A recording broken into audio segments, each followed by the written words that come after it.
Niseni ditën me një gotë me ujë me mjaltë dhe do befasoheni me atë që ju ndodh. Shumë njerëz e fillojnë ditën me një gotë me ujë të vakët dhe lëng limoni, i cili konsiderohet i mirë për tretjen dhe hidraton trupin. Por aq i shëndetshëm është edhe uji me mjaltë. Siç dihet, mjalti ka përfitime të shumta për shëndetin e njeriut. Rekomandohet si një ilaç natyral në shumë raste, nga kapsula kutane mia, te sëmundjet e zemrës dhe rastet e depresionit dhe dobësisë.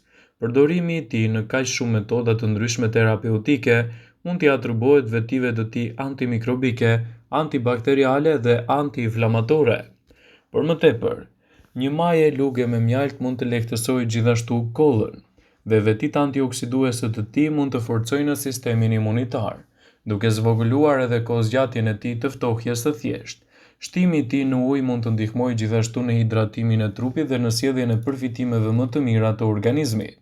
Kështu, përfshirja e një gote me ujë me mjaltë çdo mëngjes mund t'i ofrojë trupit përfitime të larmishme.